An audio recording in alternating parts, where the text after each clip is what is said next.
Hello, welcome back to All for Women's Football. We were just having a bit of a laugh then because it's been that long since you've seen me on this side of the channel that I completely forgot how the intro procedure works. So there we go. I'm going to out myself to the nation. There we go. It's shit, got Beth.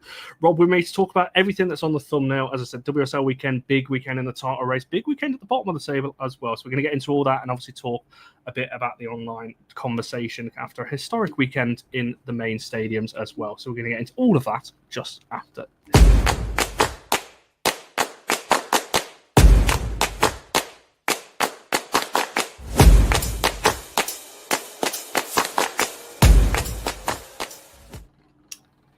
Yes, good evening, welcome. I can't believe this has carried over because my hair is ridiculously long at the moment. So thanks, Michael, for bringing that over to this channel as well. But yeah, there we go. Won't be like this next time I'm on here. Cut tomorrow. Thank you. Everything, which is getting a bit annoying by now. Anyway, you didn't come here for that. We're going to talk about the WSL and all things in between. So hello to everyone in the chat. As always, I'll come through your comments as we go through them all. Let's go around the panel though, see how everyone's doing. Beth, how are you doing over there?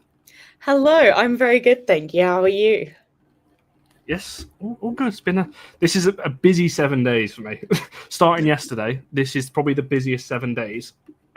This is such a good pun. I'm taking it everywhere with me now. Very busy. So it's busy, I like it. It's almost as good as my tweet that I put out earlier with the majestic or majestic because it was a video of Jace. If you would have given that. I'm on a roll today. So all good. Rob, how are you doing? I know you're shaking your head at both of those. I mean, if you need to explain the joke, it's not a joke. No, I'm all good. All good. Nice to be back, and yeah, nice to be discussing teams playing in their main stadiums. Because I think that's gonna be an interesting point of discussion. No, absolutely, and obviously there's a lot of chat already about Chelsea. I think that's probably a good place to start. Maybe not on the pitch. We're going to talk about something that did come out today, bit of news. So, Rob, I'll throw it over to you because we're going to have a couple more mothers in the world of women's football. Yeah, firstly, obviously, I want to just say, and I'm sure we'll be echoed by half everyone on the panel, congratulations to Sam Kerr and Christy Mewis on the announcement of their child. On a more pressing note, I want to say how seriously depressing it is of the number of people that have purported themselves to be women's football fans or Chelsea fans and have come out and have made negative comments about it. Number one, you've got no right to make negative comments about it. Number two, it doesn't affect you in any way, shape, or form. And number three, it's 2024 for crying out loud.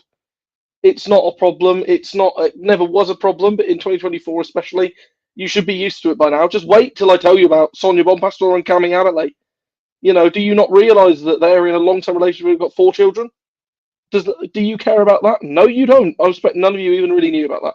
You were saying toxic men. The worst bit is I've seen other people. I've seen people that aren't necessarily male commenting on it. I've seen some women saying they really don't disagree with it. People saying sporting stars shouldn't be putting it in the spotlight. If they've chosen to, it's not your problem. You do not need to have an opinion on it. You don't need to. And if you don't like it, hey, congratulations. There is an option just to scroll straight past. It's not as if you're being forced to see it. No one is forcing you to see it. And the irony is these idiots that are engaging with it and saying they hate it, you're going to see it all the more because you've engaged with it. You've put more fuel into the fire and you've encouraged the algorithm. And I mean, it's a kind of depressing state where on one of the biggest social media platforms, people are more willing to acknowledge and, seek retribution and seek forgiveness for people that are known abusers and have done terrible, terrible things. But the idea of 2 people having a relationship scares them that much. And it is absolutely appalling to see that engagement being amplified. And if you're any of the people who do that and you follow me, please do me the moment and unfollow, because either you will get blocked in the next couple of months, or you'll just get sick about the amount of share of it. I'm a big advocate for Chelsea Pride. I'm a big advocate for the fact that women's football is very open and very, it is very progressive. It does offer opportunities. It does make itself open to everyone. And as a straight white guy who apparently, should be the antithesis of people, you should be against the woke. If I can live with it, so can you. And yeah, there's my rant over, but it shouldn't affect you. It doesn't affect you in any way, shape, or form. And again, all you need to do, if you don't like it, simple. Just go off of it. You don't need to be forced to see it. No one is forcing you to see it. Congratulations to the 2 of them. I look forward to, the inevitable wrangling about 20 years' time when, he or she is a world-class young footballer. Due to the genes, and you've got England, Australia, and the United States all fighting over all fighting over the nationality. That is the key thing here, and ultimately, love is love, and that's always going to be the main thing. I don't think anything needs more to be said. That'd be better just kind of listening along, just like nodding, yeah. I tend to agree, and obviously, we echo that as a channel and life, and yeah, I agree. I will say that on here, that from a platform point of view, you speak for the platform and everything you've just said there as well, in what we believe as well. So no, absolutely, and yeah, congratulations to them both, because it is nice to see on that one. Yes, James, I have a bit of an issue with that. But I don't want this to be a fully negative show, so I don't really want to focus on that too much. But yes, I do know exactly what you're referring to there. Right, let's talk about the WSL. Then we're going to start with the results, and we're going to come on to more of the main stadium talk and things like that. Feels very fitting. I think we've got to start with the biggest game of the weekend, which didn't really live up to the billing, I guess, too much in terms of what maybe people were hoping, maybe, I think is fair to say. But Beth, I'll start with you. Chelsea City. Chelsea win again, 2-0 victors over City on Saturday. They're now 2 points clear with a game in hand. So it's looking already like Chelsea may potentially be walking away with this already towards kind of the Christmas period. Is the game did it go how you expected? Do you expect more from City? What did you make of the Chelsea City game on the weekend? I think I did expect a little bit more from City, but we do know how ruthless and inevitable Chelsea are. And we also, if we didn't already know, it really reinforces what a key player Lauren Hemp is for City. I think they look very, very different without her. But yeah, I think it's not necessarily that I was surprised, but I thought it might have been closer. But it's just almost scary then if City can't even compete, then can anyone? Yeah, it wasn't as exciting of a game as I expected it to be until obviously later on. I'd kind of rushed home from Tottenham trying to make sure I could watch it. And then until kind of into the second half was a bit like, probably didn't need to need to rush quite so much. But then obviously things picked up for Chelsea, and Myra Ramirez is outstanding, Gura Reiten is outstanding, and City just couldn't quite contain them, could they? No, I think that's the key thing. I want to come back to it from a City point of view, obviously, because Hemp being the obvious omission there as well. I did like that comment, James. Good weekend for Norwegians again. Like I said, from a United point of view, two Norwegian scorers, obviously Reiten scorer for Chelsea as well. I mean, Rob, I'll throw it to you then from a Chelsea point of view in terms of, obviously, I know you're happy with the result, but in terms of, was that how you expected the game to go from that side?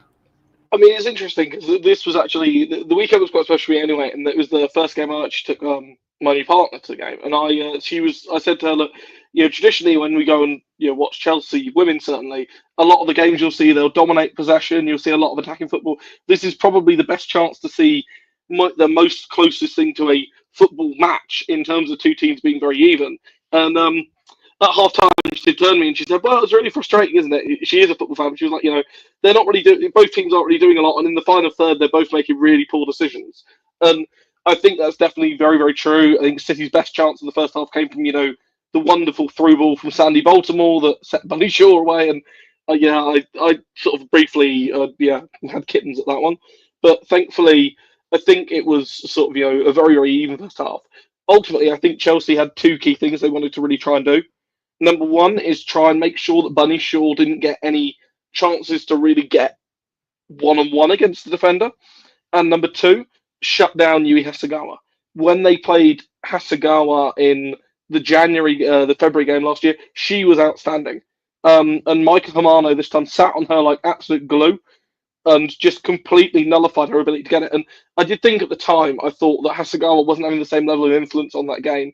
And I think this time around, in that game, Cuthbert had a particularly poor game for her standards. This time around, you could tell she wanted to make amends for that. She was absolutely everywhere, shutting absolutely everything down.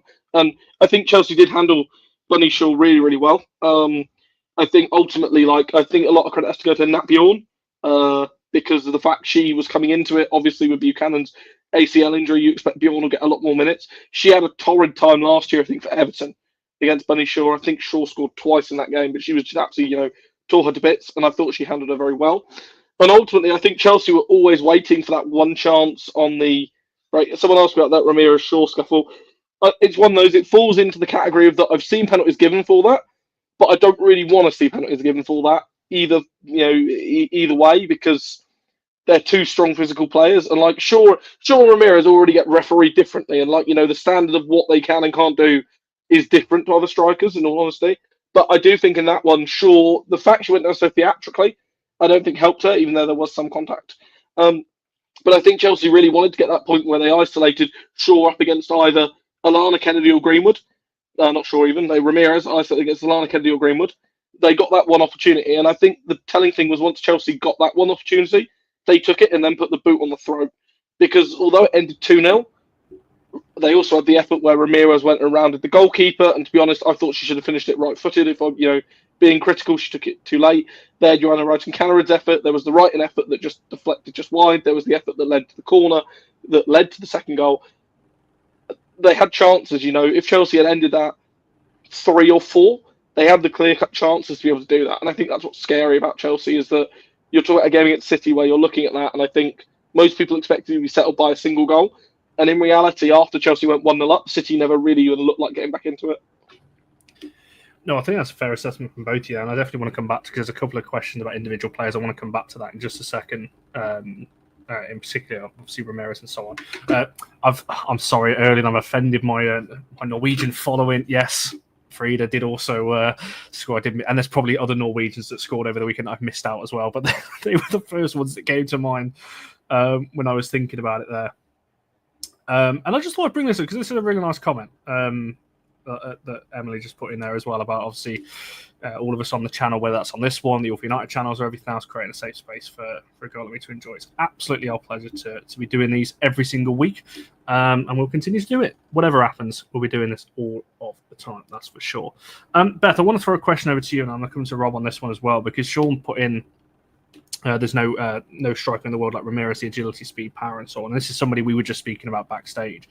I mean, how good is she at the moment? Because I think everyone, signs obviously the Sam Kerr kind of, I guess, I'm going to call it a replacement for the time being, obviously with her out at the moment.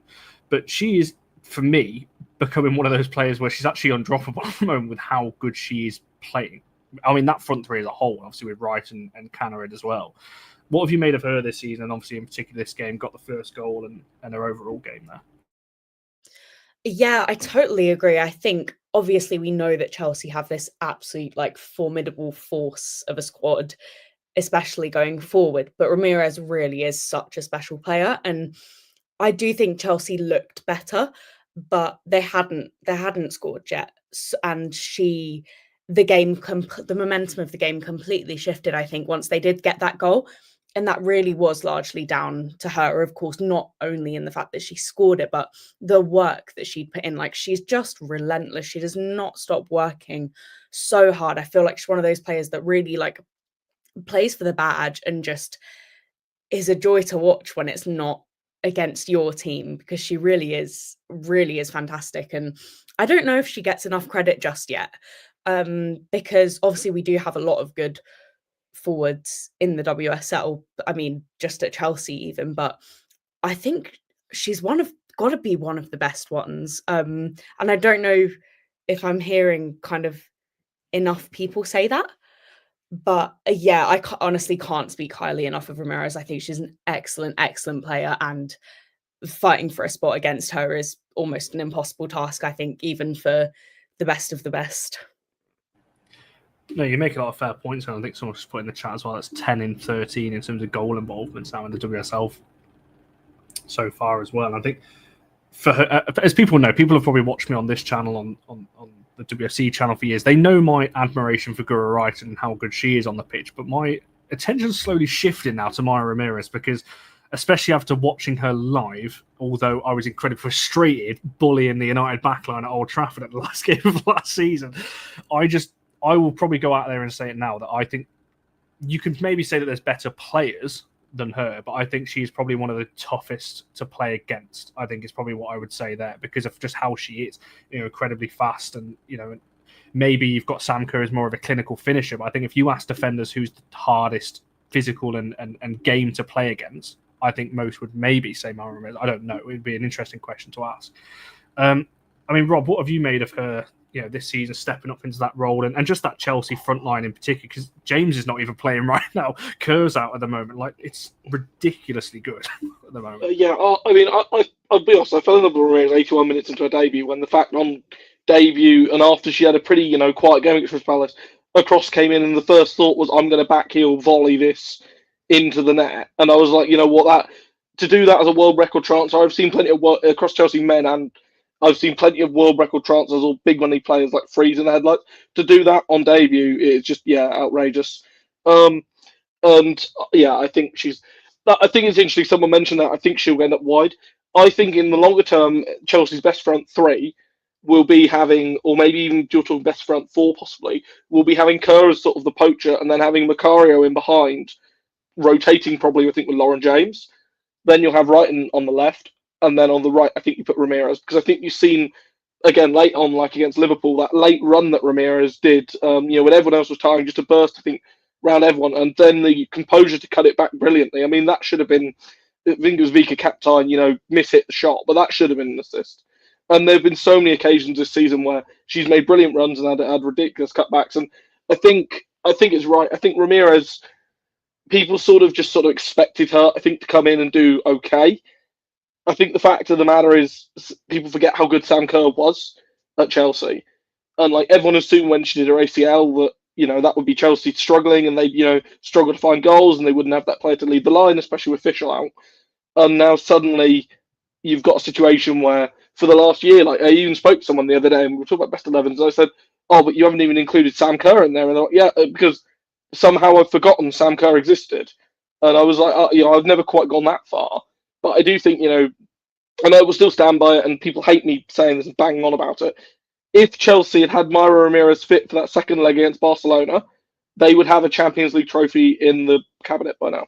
Because I think seeing the way she destroyed the Spain back line in the summer at the World Cup and the fact some of them played for Barcelona, and how much she struggled at the first leg in Estelle Lewis company against Ramirez, Chelsea would have scored in that game. And I think they would have scored. They would have got the goal to go on top. They would have had that out ball. But yeah, no, I think it's as a Chelsea fan, it's just so exciting. Like I'm looking at every single player in the squad at the minute, and someone else earlier mentioned Lucy Bronze. I was critical of Bronze, and my view on Lucy Bronze is that very, very good footballer, not necessarily a very good fullback at this moment in time. On Saturday, she was utterly flawless. Absolutely everything you want to see from a fullback, was winning all the duels.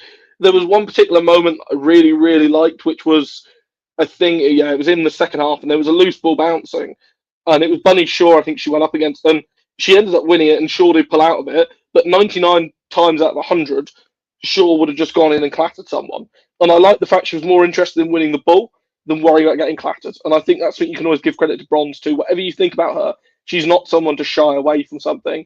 And granted, very good assist for the goal. I would question, putting my more neutral hat on, you should never be able to play a pass from the edge of the box to a player unmarked in the box following a corner. That just shouldn't happen. But I think it was just an outstanding performance. I think I tweeted it on the day.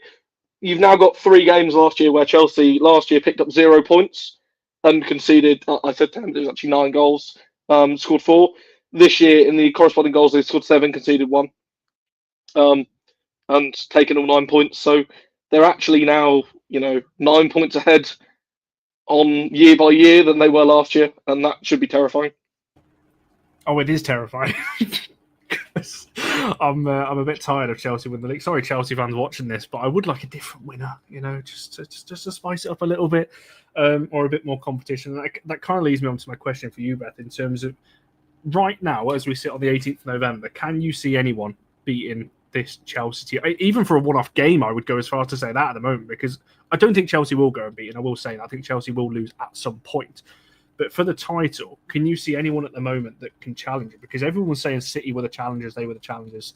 Chelsea brushed them aside, not even conceding. Now they're, as I said, 2 points clear, game in hand. That game in hand is against United, who are also unbeaten. But as people will have seen on the other channel, United fans are far from happy with how the team are playing at the moment, despite being unbeaten. So it's probably likely they're going to go 5 clear, because I just don't see Chelsea not beating United next weekend. Can anyone beat them? Beth, do you think? Or do you think maybe later on in the season when Champions League really kicks in that might take the focus a little bit? What's your kind of thoughts there? I don't think I see Chelsea dropping enough points for that to happen. Because just when we think about it, like you said, they're already 2 points clear with the game in hand. And when you've got the squad depth and that ability to rotate the way that they have, they're like the bench can be a starting 11 almost. Like, I just don't know if City struggled as much as they did this weekend. Granted, without Lauren Hemp, I do think if Lauren Hemp was playing, it probably would have been a bit different. Then I don't know how they lose the league as such. I'm not saying it's impossible, but I struggle to think of circumstances that will lead to that happening, because at the moment they do just seem to be pretty unstoppable, and it's almost like every other club has something that we know can trip them up. With Chelsea, I don't know what, because as you mentioned with Sam Kerr, a lot of people thought, oh, maybe that's Chelsea going to struggle, and they don't. And so I don't know going forward what could hold them back. And I don't mean like in terms of injuries, I mean in terms of oppositions. I don't know who or what can contain the sort of players that they have and the dynamic that they've got, because yeah, it's just immense. And we saw, like, for example, against Celtic, there were points where Chelsea looked pretty poor, but they still won. They still got the 3 points. And against Arsenal slightly earlier in the season, didn't think Chelsea looked great by any means, but they still got the 3 points. So they don't always need to play their best football to win. And I think that's what a lot of other teams don't necessarily have, is getting the 3 points on an off day. Whereas Chelsea, it seems hard for them not to do that, even if the circumstances aren't ideal. So for me, Chelsea really are the clear favourites, as I know they are for everyone, but yeah. Yeah, it's hard to disagree with that. Sorry, I just had a little bit of a snigger there because I thought that's got storylines written all over it. That has. On that one. Funnily enough, I was debating this with someone else again in a similar note about where I think it'll happen. I do think it'll be either Brighton that beat us. Alternatively, I could see it being like on the Chelsea play Liverpool on that last day of the season at Stamford Bridge, and I could see Chelsea, even if they had the champions like lined up by then, I could see them losing the unbeatable record in some stupid fashion like that. Especially if it happened to then be the fact that there was like a Champions League final a couple of weeks later and they were more preoccupied on that. I don't necessarily think Sonia's spoken about it. Like, she's very much played down, and I know internally this has been the case. She's played down the idea of going invincible. She said, I don't want you to think about that. I want you to focus on winning the league, because I personally, and I'll happily say it, I really don't think a team going invincible would be good for the WSL, because the WSL likes, we've prided ourselves, as the WSL collective of being, against saying, just one team wins this, and the fact that, okay, the title race has gone to the final day and gone to the wire for the last 2 years. A team going invincible, I don't think, would be a good argument against it. You kind of expect it in Spain. Like, I mean, when Barcelona lose, it isn't just, when they lose a single game, it's just, worthy of an inquest. When in the WSL, if a team loses, you sort of look at it and you say, yeah, they expect to lose 1 or 2 games. I think every team in the league, and I've said this, I think every team in the league will drop points at least twice, because of the fact it is more competitive. And you've got situations like, games, say like Everton Arsenal, for example. Before that, no one would have thought that Everton, would go to the Emirates and get a clean sheet. In a similar way, I think no one would have looked at, Villa versus United a couple of weeks ago and said Villa would, in the state they were, be the better side. No one would look at City versus Aston Villa, for instance, and think City are going to, struggle in this, and let, Villa are going to have the lead for a long portion of this game. I think it's a good thing that it's more competitive, and I do think Chelsea will drop points somewhere. I don't think they'll go fully unbeaten. I think that's probably, the case. I will say I do put them in pole position, but I do also think, I do still think it's Manchester City will actually do very, very well. Because I think City, they have that inert ability to grind out results. And I also do think now that the fact that they've lost the game, they've lost that unbeaten, invincible tag in it, sometimes it can be a big pressure reliever for players because it allows you to play with more freedom. Yeah, I think that's a fair point. I mean, obviously, we're talking about unbeaten and things like that. As James said, United can still go unbeaten. Just saying, United are still there or thereabouts. We might finish eighth. Hang on. I'm fairly sure you said to me earlier that Ramirez was scoring a hat trick on Sunday. Yeah, but maybe we'll draw 3-3. And United will go unbeaten, but we'll finish like 7th or 8th because we'll just draw our way to the end of the season. Who knows?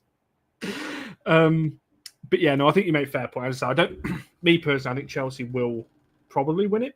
And I actually think, as what you're saying now, I think is a good point. What Sean's saying about, we look at the Spanish league and mock it for being a farmers league, but the WSL is looking the same. I do think this will be a bit different with the change of manager. I think under Emma Hayes, it was a little bit. You almost knew they were going to win it every year. This year, this for me would be a bigger achievement because it's a change of manager, a few new players in there as well. And I think this will be bigger than the. Can I just on that note there? Can I just say 10 games in, Barcelona are on a plus 47 goals, plus 47 goals for 5 against, 42 goal difference. If Chelsea by game week 10 are on that, then Connor, I will give you permission to have a Skinner out shirt because something's going to have to go seriously wrong on Sunday for Chelsea to get anywhere near that goal difference. Yeah, I mean, I don't even want to talk about next Sunday because every United fan, I think, is fearing the worst for coming Sunday. But who knows? Stranger things have happened in the WSL. Maybe United might shock everyone. We'll see. I wouldn't put any bets on that. Just if you're thinking of doing it off the back of that. I just want to quickly look at a couple of the other results in the WSL because we kind of said backstage. You look at the bottom of the table right now, and it is actually more exciting than the top. When you've got Crystal Palace, West Ham, Leicester all on 5, Everton and Villa both on 6, and Spurs on 7. So 2 points separating 7th to 12th in the WSL. With a couple of important wins over the weekend. Obviously, Brighton won against West Ham. Controversial, I think it's fair to say. Everton win over Liverpool, and Villa with the late winner against Palace, and obviously United beating Leicester away as well. Beth, you can pick any game, or if you want to talk about all of them, you can do. But what have you made of the bottom of the table? Because I think most people, when we did our season predictions, I had West Ham going down, so I'm still fairly confident on that they're kind of there or thereabouts. But Palace have obviously picked up a win or so. Leicester are down there. Everton won at the weekend, but they've obviously been down there as well. What do you think in terms of this relegation battle then? Because there's some teams down there I don't think people would have expected. I think Villa and Spurs are maybe a bit closer to the drop at the moment than they would have liked, I think, on that one. Yeah, definitely. It's pretty crazy how close it is down there. I'll talk about Villa Palace for now. I'm not a Palace fan, just to clarify before I sound like I am. But I was so gutted to see Palace go bottom. I don't think they'll stay there at all. I think Palace will stay up, and I think they'll probably do it comfortably. But it was so disappointing for them to lose that game. I didn't think they deserved to lose it. And I think that in itself has a big effect on kind of how things look overall. And then I think that obviously you've got Spurs don't want to be anywhere near where they are. They've probably got a lot of thinking that they'll be doing over the international break. I also had West Ham to go down, and I probably would still say that, regardless of a bit of a comeback. Obviously, they still didn't win this weekend, and I just think I probably haven't watched West Ham as closely yet this season as I have some of the other clubs, but I just don't know if they look inspiring enough if they end up in a relegation battle, to kind of claw their way out of it. Whereas if Palace do end up in a relegation battle, I think they've got that grit. They've got the manager. They've got what they need to kind of find a way. I think Leicester obviously are struggling, but I think injuries and stuff don't help. I think they'll be okay. They, as someone's pointed out in the comments, transfer window will probably play quite a big part of that. Everton, I'm not so sure. Obviously, the main talking point from their game this weekend would be the penalty decision, which I assume we can probably all agree shouldn't have been a penalty. But yeah, they're another one that are not in the most ideal of situations, but do seem to somehow be Liverpool's kryptonite, no matter how good or bad of a season either of them are having. So at least Everton fans, they've got that, regardless of how it was won. And Villa's another one. Going back to kind of where I started touching on Palace Villa, I didn't think that Villa looked particularly inspiring at all. Like some good goals, but other than that, I don't know how great they were, don't know how much they deserved that 3 points. And then Tottenham, I've gone halfway up the table now, but Tottenham, the North London derby was a very, very different story to last year. And I think it kind of goes without saying that speaks volumes of the loss of Celine Bizet and Grace Clinton, which we probably say that every week, but I think it was particularly true of this fixture. And the kind of work that they have to do defensively, because yeah, they didn't look particularly dangerous at all, and they do need to be careful because they have dropped a lot of points already, and it's not shaping up to be the sort of season that they would have hoped. So there's a lot of work for them to do as well. So yeah, those are my initial thoughts. Sorry, bit of a ramble. No, well, good. You've covered quite a lot there, and I think it's definitely the penalty is, as Emily's pulled me up on controversial. Wrong is another. Yes, it's wrong. Yeah, I think we're all going to sit here and say that it definitely is. And just very quickly, Sean's calling me out here indirectly because I am the guy that he's referring to, saying that Brighton won't finish in the top half, because I still don't think they will. And I will stand by that. That we're only 8 games in now. I mean, to be fair, I'm getting a little bit worried now because we're nearly halfway through the season. However, I will stand by my prediction that they won't finish in the top half, because I'm not changing my prediction. I'm going full on Gary Neville. They're 9 points ahead. 9 points ahead at the moment, Connor. I know. Big gap. Yeah. I'm going to dig me. If anyone's seen Gary Neville on the overlap, he's stuck with his prediction no matter what anyone said. That's what I'm doing, right? I'm sticking with it, regardless of how wrong I may look on that one. Rob, you can do the same if you want to discuss through some of those. There's been a couple of comments. Obviously, this one saying that Spurs are a bit of a disaster. Shaw mentioned Leicester, the big worry, and obviously I was at that game at the weekend. Leicester, to be fair, looked decent playing it around, but the goal was non-existent. I will say, even in that game, they created, I think it was 2. Hannah Kane had that really clear chance. How Hannah Kane didn't score that, by the way. Yeah, exactly. That's the thing. If that's Tarantula in that position, that's a goal. I think, their biggest thing is, I think Rantala, they've said, I think is out until Christmas. If they can get a fit for the second half of the year, I think they'll be fine. I just want to make a quick comment on Brighton. I will say, from a neutral point of view, there's not a Brighton game this season I haven't really enjoyed watching, because they're either brilliant going forward, or utterly clueless from a defensive point of view. And it makes it so fun to watch them. I mean, their lines, I think, was against Arsenal, is some of the worst defensive work that I've seen in a long, long time. Because Arsenal played well, but they were helped by the fact that Brighton just seemed to have, similar to the way that Everton played against Chelsea a few weeks ago, of just choosing to not mark Guro Reiten at every single moment.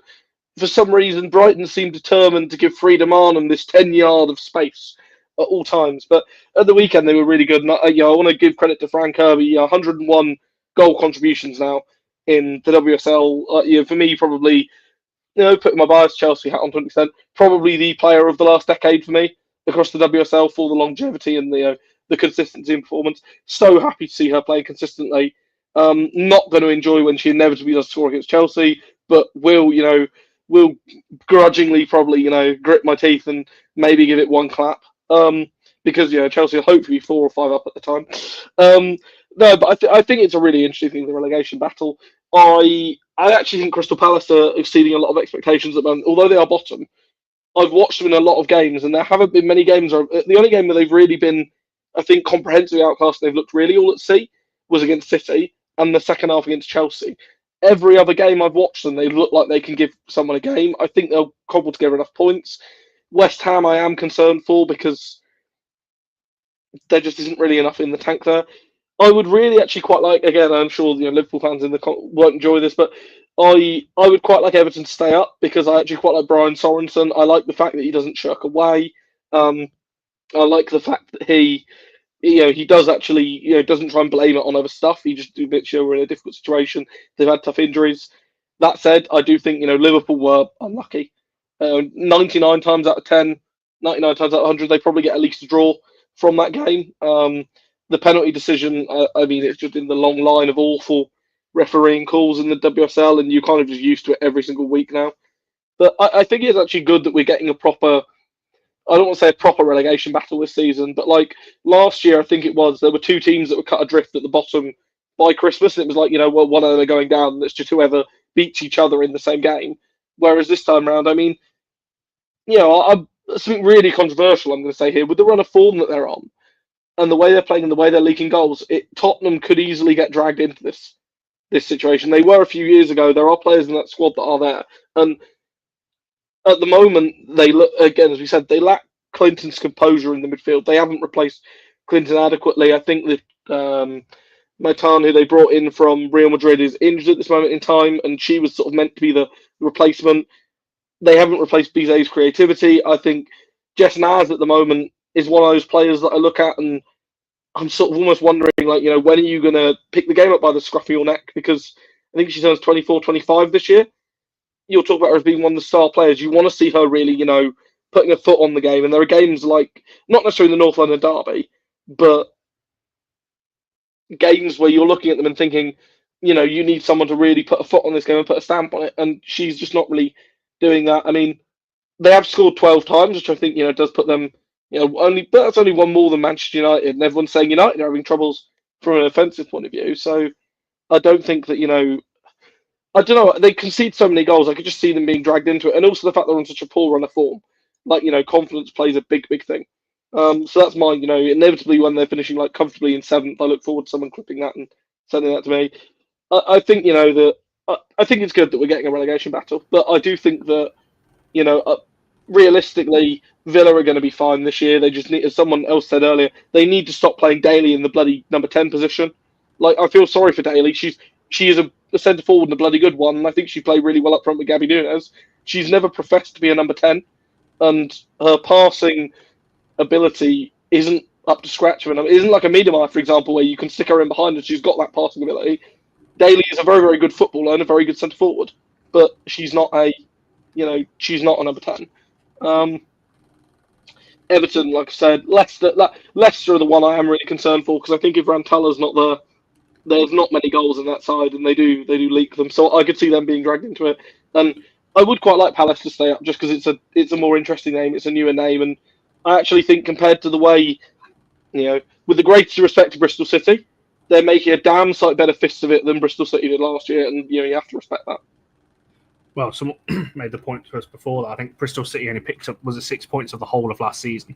Palace are already on 5. So you would expect Palace to eclipse that. And I agree with you on Spurs, actually. I mean, they've conceded the most in the whole of the WSL with 21. Like, that's a lot of goals in 8 games that they're conceding. So, and as you mentioned, a couple of years ago, they were there. They were the team that were, until Beth England obviously saved them, really dragged them out of that relegation zone. And Leipzig, similarly with Leicester, kind of the saves that she was making kept them in games to drag them away. It's going to be an interesting January transfer window. I think a lot of these teams need a bit of reinforcement just to be safe. Like, I agree with you on Villa. I don't think Villa are going to get dragged into this because, albeit results haven't been great for Villa, they have looked good in games. Against United. I mean, well, United made Villa look like Barcelona, but that's a whole other conversation. But against Chelsea, they were decent. City, as you mentioned, they were decent. So I think Villa will be fine. I feel like, especially from an Everton point of view, that the best thing they could do on January 1st is go back to Arsenal and say, let's have Catherine Cole for another 6 months, because she needs to play. It's no good her sitting on the bench and not playing. I also think like someone like Bartel, if they could maybe bring in Bartel and Catherine Cole in on loan, I think that gives them a lot of quality into the midfield, a lot of energy, youthfulness, and Jordan Nobbs look like problematic. Sorry, that was just ended. Sorry, the composure's gone. Yeah, no, I think Everton could go and do that, because I think that's the thing that that Brian Sorensen does have going for him. is that people will look at the way he treated loan players and the amount of minutes they got last year and think, hang on, if I go here, I am going to get opportunities. Also, due to how small the squad is, like, there's a lot of players that I think are looking at that as opportunities. Maybe even from a United point of view, I don't know where Emma Watson is at this moment in time, if she's suffered another setback or whatever. Again, Conrad, if you can shed some light, just disappeared completely out of the picture. But like, to me, that's the sort of player that going on loan maybe to a team like Everton, where going to get consistent minutes, may not see as much of the ball, but will really scrap and fight for the points. It's a good thing for a young player. That's a good thing. To be honest, I think where we're at the moment, I do expect Emma Watson to go on loan in January, and I think Everton is a good kind of place, as you mentioned, for her to go to. And it's vital to WSL minutes that she's just not going to get at United with the players that are currently there. I thought you were going to say when you said Everton go to Arsenal, I thought you were going to say someone like Cootie Cross, and I was like, because she's not getting as many minutes at the moment. I thought you were going to say maybe loaning her to. No, I think Cootie Cross is playing more this season, but I think Catherine Cole, to me, it confuses me a little bit with Catherine Cole, and I think this is one of the biggest criticisms of Ardevale, is that there's a lot of very good young talents at Arsenal that just don't seem to get, or didn't seem to be getting opportunities. And I don't know if it's been different under Renee Schlegers. I must admit, I haven't seen Catherine Cole get a lot of opportunities, but I do think she, she deserves to play. She's a good footballer, really good player. Yeah, I think that's a fair shout and a good little way to end our results wrap up, and we're kind of focused the last kind of 20 minutes or so on the other half of the thumbnail, talking a bit about the stadium talk, because I can't lie to you, this has gone everywhere in the last 24 hours, 48 hours, for various different reasons, which I don't particularly want to get into, because it's all over my TikTok as well, which is, it's gone viral then if it's on your TikTok feed, but there you go.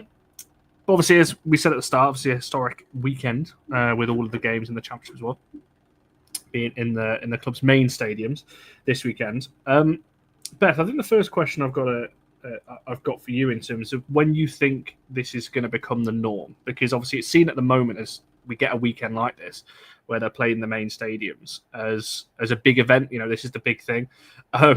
Sorry, before I ask this question, I will just quickly answer this, Shane. Is it a deliberate on the thumbnail features a team that have? Yes, it is. So sorry if there's any West Ham fans or reps or players or whatever watching this. We did choose that photo on purpose because that is a question I want to come back to in a second. So there is a reason that they were on the thumbnail at the stadium. But yeah, Beth, obviously it's seen as this big thing at the moment, big event if it's played in the main stadiums. But when do you think this is going to start to become the norm? We're seeing Arsenal doing it. Leicester obviously play a lot of their games there as well. There's someone else in the league that play a lot of their games at the main stadium. I can't think of who it is for life, mate. Villa is another one as well. So there are teams starting to get more regular in terms of those stadiums as well. But do you think we're a year away, 2 years away, 5 years away from this maybe becoming the full norm where most of the games are played there? Yeah, I mean, definitely a good couple of years at least. And I say that because you've still got teams, i.e. the team in the thumbnail, that don't really play at their main stadium. And I'm sure we'll talk about why that might be a little bit later on. But also we've seen I know this is a Champions League fixture, but we've seen what's happened with Arsenal moving their Bayern Munich Champions League fixture back to Meadow Park. So if we're still at the point where the clubs that are playing Champions League football, a club like Arsenal that are supposed to be kind of trailblazers for the women's game, are finding themselves in that situation, then is it going to be sustainable in the near future to say every club's going to do this week in, week out? Because in order for that to function and function well, there has to be a kind of cohesive effort and there has to be commitment. And I think what we've seen, sadly, in my opinion anyway, and I'm just using Arsenal as an example here, I'm not by any means saying they're the only ones, is the women can play at the Emirates and it's their stadium as long as it's not at all disruptive for the men. And I can only assume at this point in time that would be the case across the board. So is it then constructive? I don't think so. I think there's a lot more that needs to happen first. And you've got places like Lee Sports Village, for example, is apart from the fact that it's like in the middle of nowhere, Or maybe I don't know if it's actually in the middle of nowhere, but it's not easy to get to. Which kind of capacity-wise is pretty ideal, I think. But obviously those sorts of stadiums are quite few and far between. So we are stuck in this like awkward middle ground at the moment. And there's not an easy and there's not an immediate solution.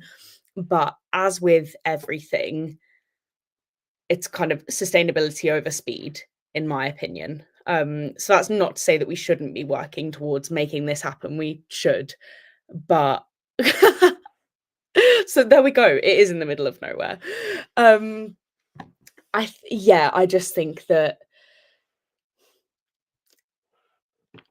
I would love for all of the teams to play at the main stadiums every week. Obviously, that would be unreal.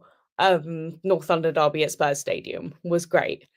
But if that decision was to be made, and then we're just going to see constant disruption and constant rescheduling and constant kind of like just chaos, then is it worth it? Because that just causes problems for everyone. So I don't think it's as simple as people want to make out. And there's a lot of different reasons for that. Some of them are clubs and organizations needing to work harder to make it happen, for sure. But I think that it needs to be done properly, which I think will take quite a long time. No, I think that's a really good answer, actually, because there are a lot of things that go into this, and it always, because it bugs me from both sides, obviously from fans of just the men's team obviously have an issue with it, but then obviously if you're just a women's team fans going, oh, it's so easy, just let them play there. It's not as simple as that either, because there are two teams then that are, and you look over what AC Milan and Inter Milan have had to do with the men's team obviously sharing the San Siro all those years. It's not as easy as just saying, yeah, just everyone play there. You've got all kinds of logistics. It's not even footballing reasons, all kinds of policing reasons as well, particularly in London, why some of these things can't happen as well. Rob, I want to throw the same kind of question over to yourself and throw in a couple of these comments as well.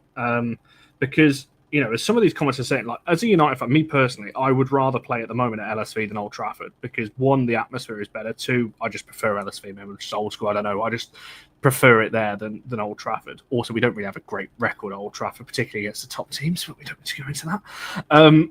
But also what Sean's kind of saying there, obviously it's great, but it's a little sad that it's something that's celebrated so much because it's something that a lot of clubs are already doing, play more regularly. It's almost like a one-off, which kind of ties into how I phrased the question to Beth a second ago, that this is still seen as such a big thing, whereas really, where do you think that point is where it's going to become, they're just Arsenal playing at the Emirates, Chelsea at Stamford Bridge. When do you think that is going to start to just become the normal conversation?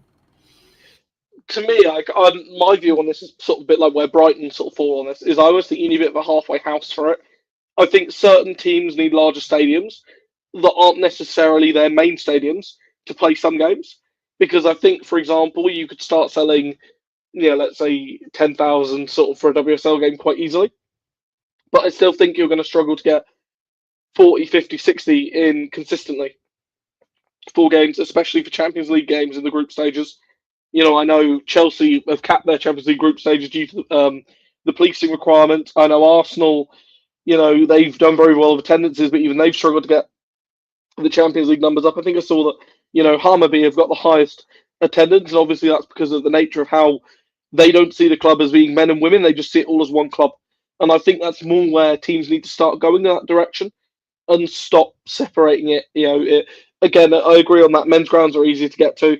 My thoughts on LSV, Connor, compared to, say, getting to Old Trafford or getting to Kingsmeadow as opposed to Stamford Bridge. I kind of agree with that. Someone said City's model having their own stadium. I think that's kind of where teams need to be going towards. I've said this before. My advocation for Chelsea is they've got the area where Kingsmeadow is. I think at some point you need to maybe knock down Kingsmeadow and rebuild Kingsmeadow in, a larger stadium, a more modern stadium, and you put it in there. You build it maybe to be 10, 15,000. You consistently start selling that out there, and then you start talking about permanently moving things. Because I don't think that, I think women's football will get there, and I think it will get there sooner rather than later. But I also don't think, that we want to dilute the atmosphere by having teams playing in, say, half-empty stadiums. And I also think to an extent having the tokenism where we're saying, isn't it brilliant? They've got, 25,000 into a stadium.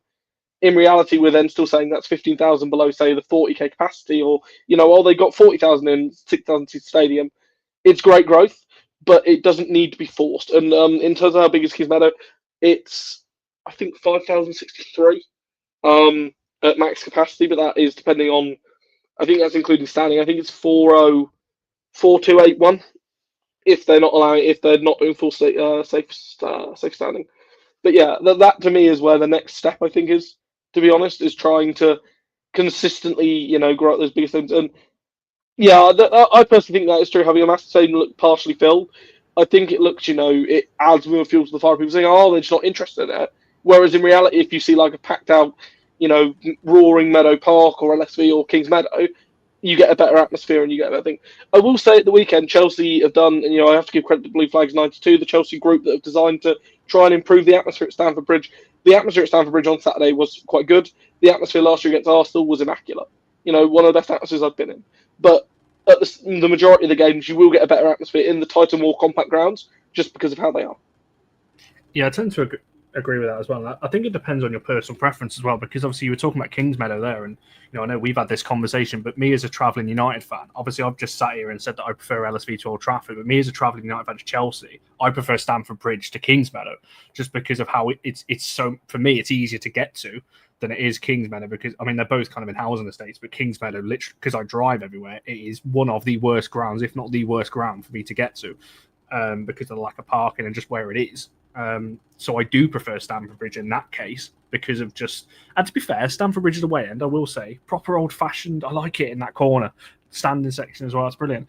Whereas Kings Meadow, not as much of a fan, I can't lie, with the bit that we've got behind the goal next Sunday. But so I think it's just personal preference, isn't it? When you're looking at some of these stadiums, someone's mentioned City's model as well. I do think this kind of ties into what Beth you were just saying a little bit as well. But I think City have got it spot on, where you build a ground that's, let's say, between 10 and 25,000. And if that's packed out every week, it looks, for me, better than if you've got 15, 20,000 in a 70,000 stadium.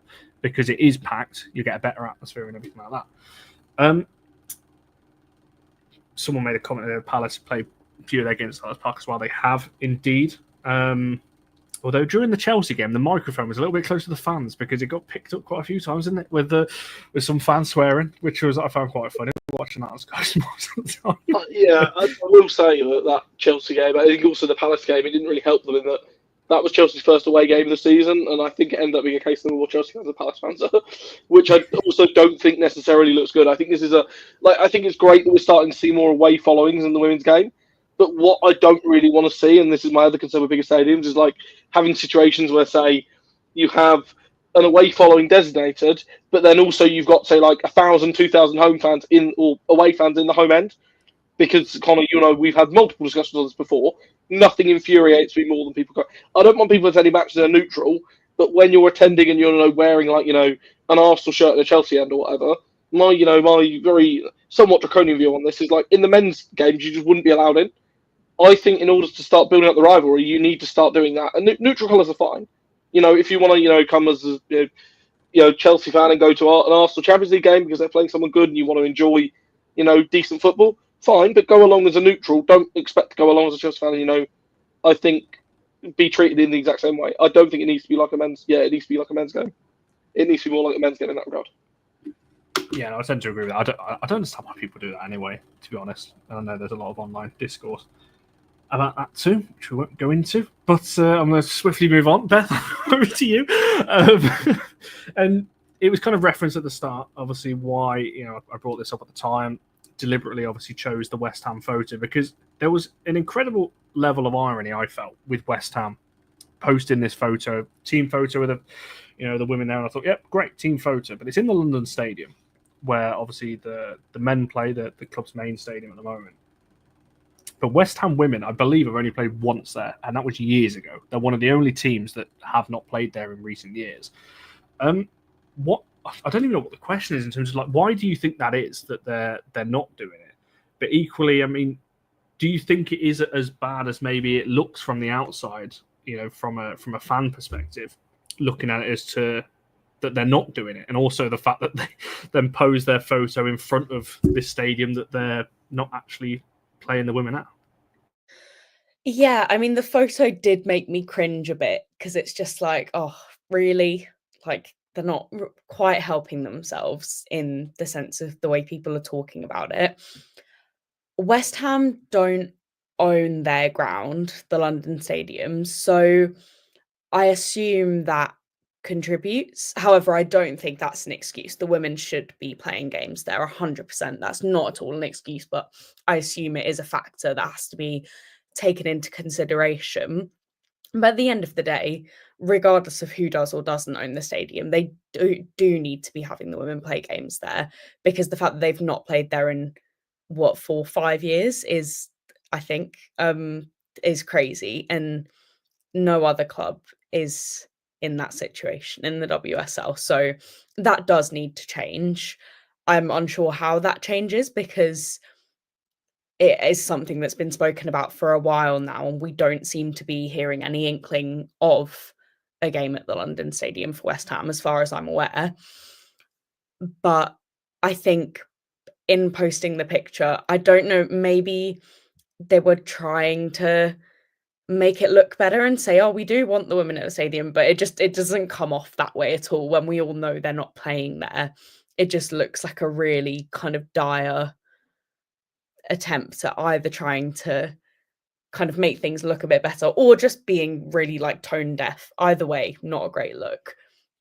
So I would really like to see them play at the main stadium sooner rather than later. And either way, I think it becomes obvious then, in my opinion, the fact that that doesn't seem to be changing. West Ham are kind of slipping down the table. At what point do they really invest and get behind their women's team in the same way that some other clubs do? Because I worry that part of me thinks, oh, maybe if they get relegated or they really are stuck in a relegation battle, regardless of which way that battle goes, maybe that will spur the club on to throw a bit more at their women's team. But then I'm not convinced that it would, just from my general kind of like perception of the club and its backing for its women's team and how it kind of is falling short in some ways. So I think the sooner that they kind of buck their ideas up with that, the better. But if they're not doing it now, then when will they? And that, I can imagine, is really frustrating as a West Ham fan. No, I think that's a fair point. And Rob, you obviously Beth just mentioned there about it. Obviously, they're not don't own the grounds. Obviously, there's potentially that, and as this comment says here, that it's not necessarily an excuse, but as a early extra games at West Ham cost 300,000 to 400,000. Do they care enough? Obviously, don't care about the women's team to maybe put the money in. Is that kind of how you see it from their point of view? Because every other team during the season in the WSL play at least 1 or 2 games at the main stadium. I think United are actually one of the lowest apart from West Ham this season, with only 2 at Old Trafford. I don't know how many City are doing at the Etihad. I think it's 3. And I don't know on the other teams, but I would imagine it's around 2 or 3 for most Chelsea teams. doing 3 and then all Champions League home games. So there's going to be at least 3, more likely at least 4, because of the fact they should get through to the knockouts. So 7 in total. I think it's difficult, isn't it? Because from like a fiscal point of view, we say we want things to be towards sustainability, and things need to be there. On the other hand, West Ham are not. They're not on the breadline. It doesn't cost them that much. I actually think that you'd get an awful lot of young, like for example, again, my colleague at work, he is a West Ham fan. His daughters follow West Ham men and have started to follow West Ham women, and they've said they'd like to go to a game at the London Stadium. I think they'd actually find they'd get a lot higher of an attendance nowadays, especially if they did some decent marketing for it. And even if they picked to play one of the really top sides, of people wanting to go along and see, okay, we might not win, but we'll get to go along and see the top players, and getting to go along and seeing that. And I think that that it's just a shame, really, isn't it? Because West Ham, I think, for so long we've always looked at them, and they've been one of those teams that you're saying, oh, they could be safe, but every year they seem to lose their best players, and every year they seem to end up back in square one, and they've gone from being one of those sides you look at that are so dogged and tough and hard to break down, to really being a team that just doesn't really sort of matter. Just in regards to Chelsea using their women's team to help with spending limit rules on the men's side, they're not, and people clearly don't understand how this actually works. Like, women's teams are completely interdependent of FFP, so I'm just going to shut that nonsense down.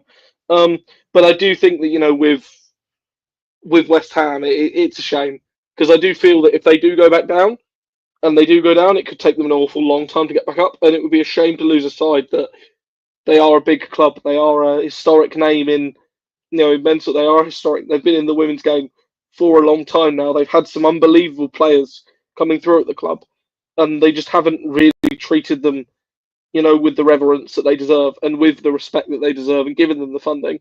And every single year now, you say it, Connor, every single year at the start of the season, we're always debating who's going to go down, and West Ham are always high up our list because they just don't seem to get that care. And to me, that's really sad, because they played an FA Cup final, and there's so many great stories and potential in there and opportunities, and they just don't invest it.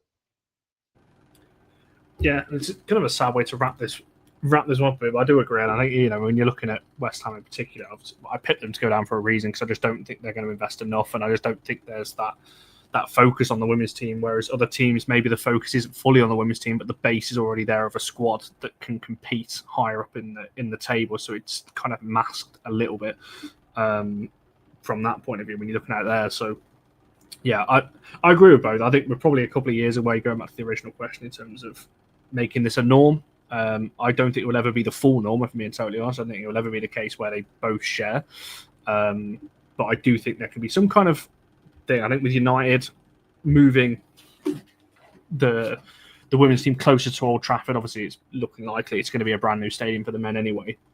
If the women can have a similar to what City have got with the kind of campus that they built up there as well, I'd like to see United do something like that, and I'd like to see most teams do something like that as well, because I think that is beneficial to the club as well, having everything kind of close together. Your men's team, your women's team, your academies, all of it kind of close together. Granted, not every club can do that. If you go to Spurs' ground or anything like that, it's all in a built-up area, so you can't just knock all the houses down to build a big campus. Granted, can't be work for everyone, but something we'd like to see in the future, maybe. Let's just read through some of these comments before we wrap this one up. Yeah, I think that's a fair point. If the WSL expands, might be safe to go to stay up there. Yeah, West Ham remind me of Sunderland men's side all those years ago, where they just kept staying up and eventually they'll go down, because they're just kind of like teetering on that edge of, will they, won't they? And I think that's kind of where they're at, in my opinion. But yeah, we'll look to round this one off. I'm not a Barry. I'm not going on for 90 minutes on here, because I can't lie to you. I've spent most of the day on the phone. I've done an hour and 20 minutes on WSC and another hour and 3 minutes on here. My voice is starting to go, and I need to stop staring at this screen. So we'll wrap this one up. Before we do, as always, Rob, where can people find you? What are you up to these days that people can find? Writing bits for Football Hub, for the sporting news, and also doing a few other bits and pieces. I have a few projects and irons in the fire as well. And again, on the topic of Myra Ramirez, writing something for Lorena on the Colombian freight train. So look out for that in the next issue. But you can find me at journalism_RP on X, and probably soon in the same place under Blue Sky. But watch this space. That's because everyone's making the jump on it. I feel like I'm going to have to do it. I refuse to do it. What was that app that came out like a year or so ago that everyone jumped to and then nobody went? Was it Threads that everyone jumped to and then nobody kind of went with it? So I'm kind of hoping Blue Sky's a little bit like that, because I don't want to have to start again with my profile, to be honest. But who knows? But yeah, so make sure you're checking out Rob and everything that he does over there. Beth, for yourself, where can we find anything you're up to these days? Yeah, a few different things going on. The Halfway Line, Her Football Hub, Sports Gazette, everything on my Twitter.